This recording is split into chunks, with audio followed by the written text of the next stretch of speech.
안녕하세요. 오늘은 그 국어 영재가 3년 후 바보가 된 사연 세 번째 시간입니다.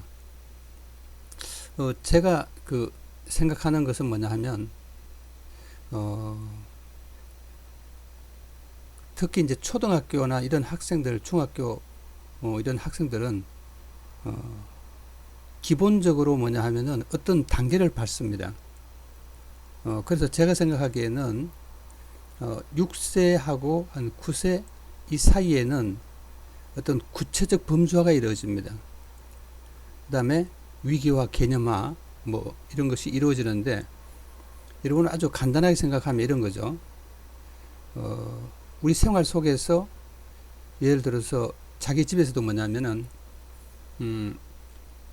냉장고나 세탁기 이런 것은 가전 제품이라고 그러죠. 이렇게 범주로 묶는 것이죠.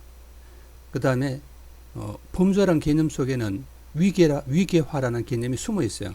위계화는 뭐죠? 가전제품이 상위 개념이고 냉장고나 세탁기 이런 것은 하위 개념이 되는 것이죠. 그렇지만 사실은 이 개념 자체는 가전제품이라는 자체가 하나의 개념이죠. 그렇죠?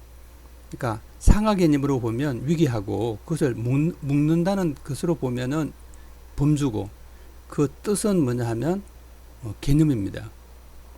이런 단계가 여러 가지 단계로 이루어지는 것이죠. 보통 6세에서 9세에 대해는 우리가 감각에 의해서 인식할 수 있는 것을 중심으로 위계화가 이루어집니다. 그래서 대충 보면은 초등학교 한 3학년 이전, 그렇죠? 예. 한 그 정도 선에서 이제 아마 이제 위계화가 이루어집니다. 그래서 이 부분을 어떻게 보면 이 부분은 상당히 살짝 애매한 요소가 있어요. 어떻게 했냐면 8세 학생에 따라 좀 다를 수 있지만은 한 6에서 8세 이렇게 볼 수도 있습니다.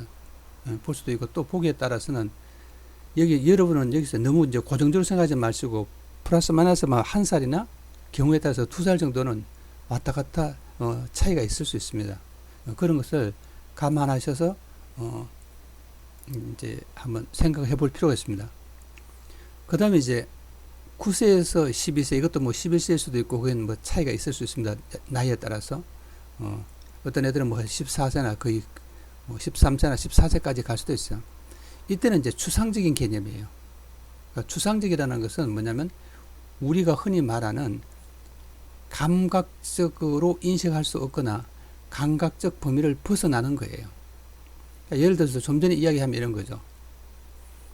냉장고나 세탁기는 구체적인 것이지만 벌써 뭐냐 하면 가전제품이라는 것은 상당히 추상적 요소가 가미되기 시작합니다.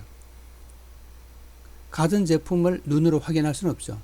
우리가 볼 수 있는 것은 냉장고나 세탁기 같은 구체적 실체, 사물을 볼 수는 있지만 가전제품을 볼 수는 없는 거예요. 이런 것처럼 우리가 이제 추상화되는 것이죠, 개념이. 그러는 이제 개념들이 보통 이제 교과서로 따지면 초등학교 3학년 정도 되면은 벌써 등장을 하기 시작합니다. 그래서 여러분들이 그 교과서를 자세히 보면 초등학교 2학년 때 교과서와 초등학교 3학년 교과서는 굉장한 차이가 나요. 근데 그거는 이제 실제로 요새 이제 교과서는 그렇다 하더라도 요사이 어릴 때부터 굉장한 교육을 받고 성장하기 때문에 실제로 어린 아이들은 훨씬 더 빨리 이런 추상적 사고를 하기 시작합니다. 근데 뭐 그게 아마 여러 가지 원인이 있을 거예요. 근데 이제 문화적으로 봤을 때 굉장히 당겨지는 거예요. 그래서 여러분은 이제 이 부분은 인간의 어떤 신체적이나 어떤 그런 내적인 호르몬의 발달 이런 거와도 학자들은 굉장히 상관성이 있을 거라고 이제 추측을 하는 거죠. 그러니까 인간의 인식 자체가 변하는 것이 인간의 어떤 신체의 변화와 굉장히 상관이 있다고 보는 것이죠. 그래서 지금 지난번에도 제가 이야기했지만은 옛날에 과거에는 100년 전에는 한 사춘기의 시작을 한 13세로 봤는데 지금은 9세까지 당겨진 거예요. 그래서 저도 뭐냐면은 사춘기와 추상적 사고와의 상관성은 굉장히 깊다고 저는 생각하고 있습니다. 그래서 초등학교 이제 그 3학년 정도 교과서에서 기본적인 개념들이 나오기 시작하는데 그 개념을 암기하면 안 돼요. 그때 이제 다시 말하면 범주와 위상 개념화가 동시에 이루어지면서 글을 읽을 수 있는 어떤 능력이 생기는 것이죠. 근데 이제 문제가 있어요. 저는 이제 이 교과서를 이렇게 보면은 초등학교 3, 4학년 교과서는 굉장히 잘 구성이 잘 돼 있어요. 구조가 잘 됐다는 거죠. 근데 이제 초등학교 3, 4학년 교과서 중에서도 뭐냐 하면은 설명문이나 논술문은 비교적 잘 돼 있어요. 근데 다른 글들은 수필이라든가 다른 문학적인 글들은 구조화에 거의 실패합니다. 그러다 보니까 학생들이 굉장히 혼란을 가지게 되는 것이죠. 그래서 그 이후에 4학년도 마찬가지인데 뭐 여기에 사자를 넣을 수도 있어요. 3학년 교과서가 가장 잘 돼 있어요, 사실은.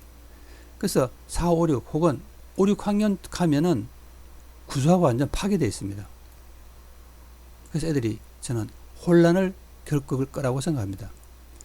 그래서 제가 이제 이야기한 이대청이란 이 학생도 이 구조화에 문제가 발생한 거죠. 이거는 제가 보기에는 학교 교육과 학원 교육 이런 어떤 교육의 체계 자체에 심각한 문제를 갖고 있기 때문에 구조화가 되지 않고 범주와 위계와 개념화가 혼란이 온 것입니다. 그래서 어떤 단어를 물어도 뜻을 거의 대답을 하지 못합니다. 여러분 어차피 우리 그 단어의 낱말 뜻이나 이런 것은 머릿속에서 개념화되고 구조화되는 것이고 위계화되는 것이지 암기할 수는 없어요. 여러분 아버지의 뜻이 뭐예요? 그건 그렇게 간단하지 않습니다. 뭐 과일의 뜻이 무엇입니까? 라고 물으면 그렇게 간단하지 않아요. 흔히 뭐 성격이 뭐지? 성질이 뭐지? 우리가 다 아는 것 같은 말들. 하늘이 뭐지? 땅이 뭐지? 이런 말들이 대답을 하라고 하면은 그렇게 간단하게 대답하는 사람은 흔치 않아요. 대부분 대답을 잘 못합니다. 그래서 이 말은 무슨 뜻이냐 하면은 우리가 개념이나 위계 범주는 암기하는 게 아니라 사고체계 속에서 구조화되면서 이해되기 시작하는 것이죠. 그런데 이런 이해가 잘 안 되면은 여러분 이 구체적 단계에서 이 추상적 단계로 가면서 엄청나게 혼란을 겪거나 혹은 추상화가 잘 이루어지지 않는 것이죠. 그래서 제가 이제 만난 애는 이제 중학교 1학년이니까 거의 이쪽 정도 되는 거죠. 이 정도 가까이 되는 것이죠. 그래서 걔가 그 대청이가 혼란을 겪은 이유는 아마 잘은 정확하게 확인할 수는 없지만 5, 6학년 이 시기 그 친구를 제가 4학년 때 봄에 만났으니까 이 시기에 문제가 발생한 것이죠. 아니면 4학년 이후에 4학년 초창기 이후에 2학기라든가 그 이후에 또 문제가 발생한 것입니다.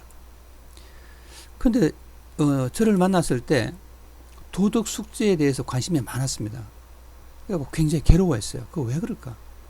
제가 생각해 봤습니다. 저는 이렇게 추측됩니다. 여러분 도덕은 어때요? 굉장히 추상적이고 관념적이죠. 그렇죠? 추상적이고 관념적이에요.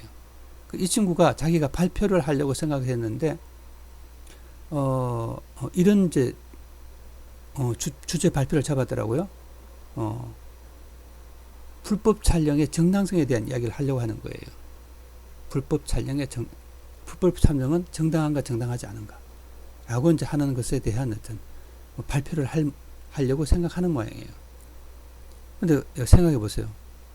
불법 촬영이라는 용어 자체가 벌써 문제가 발생했잖아요. 그러니까 불법 촬영이라는 불법이란 말 속에 벌써 정당하지 않다는 개념을 품고 있는 거예요. 그런 이제 개념 자체도 잘 안 되는 거죠. 그래서 아마 불법 촬영은 흔히 말하는 도찰이라고 그러죠.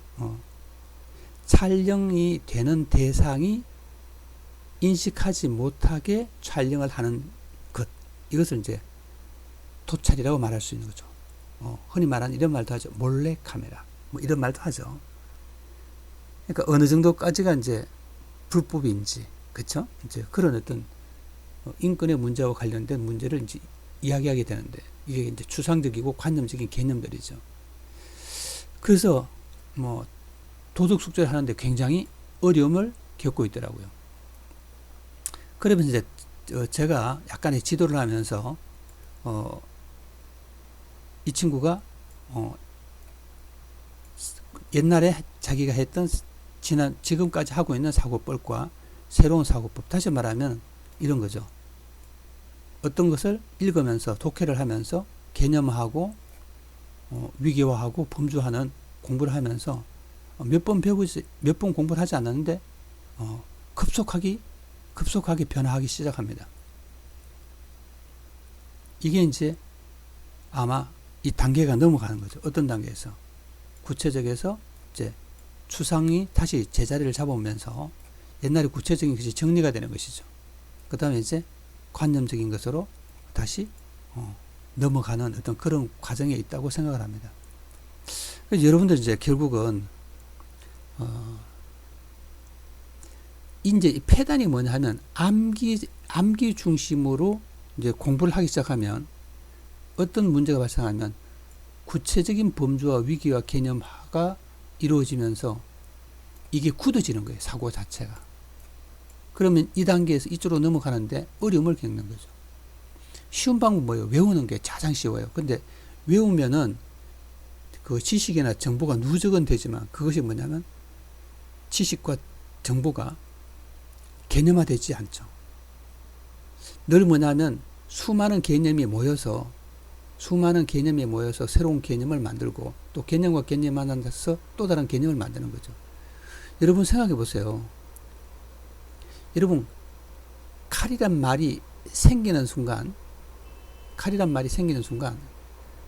베어지는 존재가 있는 거죠. 베어지는 존재가 있는 거예요. 총이라는 것이 발명되는 순간 총알에 맞아 죽는 대상이 있는 거예요. 다시 말하면 주체가 있으면 대상이 있는 거예요. 그렇죠? 쏘는 자가 있으면 맞는 자가 있는 거죠. 이런 것처럼 여러분 강이라는 것도 마찬가지죠. 물이 있으면 물 없는 땅이 있는 거예요. 물이 있으면 강물이 흐른다는 것은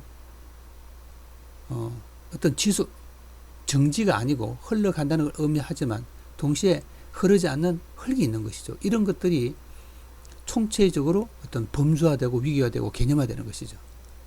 그래서 여러분 이제 어떤 단계가 흘러가면서 위에서 이제 제가 세 단계로 나누어지는데 이 단계를 거쳐가면서 적절한 시기에 적절한 어떤 자극과 반응을 통해서 학습이 되지 않으면은 멈추는 거예요, 사실은. 그 다음에 제자리에서 맴돌게 되죠. 맴돌가 되면 끊임없이 굳어집니다. 계속 굳어지는 거죠. 그러면 추상적인 어떤 그런 관념적 사고를 거부하고 그런 추상적 관념적인 사고가 자기 머릿속에 들어온다 하더라도 그것이 정리가 잘 되지 않고 다시 뭐예요? 암기적인 형태로 정보를 처리할 가능성이 굉장히 높아요. 그러면 결국은 이제 어려움을 겪게 되는 것이죠. 특히 이런 친구들은 고등학교 들어오면은 암기 과목은 잘하는데 사고하는 과목은 공부를 잘 못하게 되는 것이죠. 특히 국어에서 어려움을 겪게 되고 사회문화 이런 데서도 어려움을 겪게 됩니다. 물론 옛날에 이제 과거에는 문이과로 나눠졌기 때문에 대부분 과학 과목은 암기적 요소가 굉장히 많아요. 수학도 마찬가지죠. 우리나라에서 뭐 수많은 이제 반복 훈련을 통해서 암기가 되는 경우가 많은데 국어는 이제 그게 잘 안 통하는 거죠.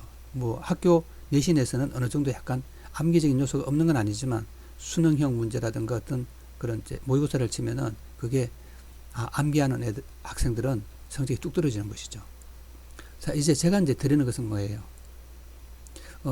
제가 이제 국어 영재라고 생각했던 그 친구가 국어 영재가 사실 국어 바보도 같이 이제 된 거죠. 근데 제가 이제 같이 그 클리닉 수업을 몇 번 하면서 이게 급격히 바뀌는 거예요. 예.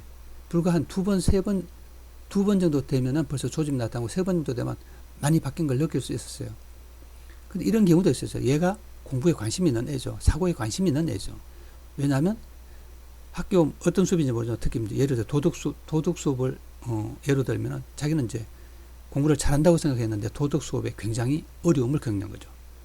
그래서 뭐냐면 이것을 타겟책을 생각하고 있었는데, 다시 말하면 어떻게 하지 하면서 고민을 하고 있었는데 이제 독해를 통해서 이게 해결된 것이 아닌가라고 저는 생각을 합니다. 근데 얘가 수업을 5번 하고 나서 수능에 대해서는 질문을 했습니다. 그래서 수능의 뭐 점수뿐만 아니라 골고루 질문을 하는 거예요. 저도 대답을 해줬지만 중학교 1학년이 뭐 고3 수능까지 무슨 관심을 갖냐 이렇게 이제 생각을 했죠. 근데 얘는 벌써 이제 고등학교 수학을 거의 다 뗀 상황이죠. 그래서 호기심을 가지길래 그 호기심을 이렇게 싹을 자를 수는 없잖아요. 그래서 내가 그 굉장히 어려워. 근데 자기도 한번 해보고 싶다고 그래요. 그래서 제가 작년에 흔히 킬러 문항이라고 제시됐던 이제 비문학 지문이 2개가 있습니다. 하나는 이제 그 과학 지문이고 하나는 이제 논리 지문인데, 논리 지문이 상당히 이제 까다로운 지문이었죠, 사실은 이제. 예. 그래서 가능성의 대개에 대한 어떤 논리 글인데, 내가 네가 지금 배우는 것보다는 기본적인 그 문장 배우는 것보다는 30배 이상은 어렵다고 이제 말을 했습니다. 그래서 본인이 한번 해보고 싶다는 말을 해요. 그래서 제가 그럼 다음 시간에 그 가능성의 세계에 대해서 한번 같이 공부를 해보자 라고 이야기했어요. 저는 이제 이렇게 생각합니다. 걔가 오면 그 글을 먼저 읽어보라고 할 것이고, 그 다음에 이제 어느 정도 이해를 하는지를 체크해 본 다음에 내가 이 지문에 대한 해석을 하려고 생각하고 있습니다. 그 강의에 대해서는 제가 다시 한번 이제 올리게 될지 저도 이제 아직 판단을 하지 않고 있습니다. 그리고 이제 저도 이제 판단을 보류한 거죠. 이제 그 친구하고 클리닉을 이제 이 글에 대한 이제 공부를 해봐야지 어느 정도 이해할 수 있는 수준인지 이런 것을 판단할 수 있으니까 제가 아직 그런 공부를 하기 전에 어떤 판단도 할 수 없는 게 제 실정입니다. 자, 어쨌든 여러분 한 초등학교 3학년에서 한 초등학교 한 5, 6학년 이 과정이 굉장히 중요합니다. 특히 초등학교 저는 3, 4학년이 굉장히 중요하다고 생각해요. 그 이후에 또 뭐냐면은 저는 이렇게 생각합니다. 관리하면 안 돼요. 자유롭게 생각하고 상상하고 추리하게 둬야 돼요. 그러면은 자연스럽게 공부가 되는 거죠. 그런데 진짜 우리 교육이란 게 학부모도 그렇고 학교도 그렇고 학원도 그렇고 대부분 뭐냐면 암기 중심으로 애들을 몰아가요. 그리고 대부분 이렇게 말해요. 너 그것도 몰라 라고 말을 해요. 여러분 지금 만약에 이 글을 듣는 학부모님 계시면은 한번 생각해 보세요. 땅이 뭔지 한번 정의해 보세요. 그렇게 쉽지 않거든요. 하늘이 뭔지 정의해 보세요. 그렇게 쉽지 않아요. 이런 것처럼 보통 어른들은 땅콩이 뭔지 하면 저게 땅콩이야 이렇게 지시하는 거죠. 지시적 의미로서의 개념을 정의하지만 실제로 그거는 정의가 아니죠, 사실은. 그렇죠? 과일이 뭐야 하면은 과일을 정의하지 않고 배, 사과, 복숭아 이런 게 과일이야 라고 종류를 통해서 구체적 예시를 통해서 그것을 안다고 생각하는데 그건 좀 우리가 말하는 어떤 교육의 핵심 목표하고는 상당히 거리가 있는 것이죠. 그래서 여러분들은 너무 지금 암기 쪽으로 흘러가는 그런 데서 빨리 사고 쪽으로 이제 돌아와야 되는데 실제로 말로 하지 말고 학생들이 스스로 할 수 있는 힘을 키워주는 어떤 그런 교육을 지향해야 됩니다.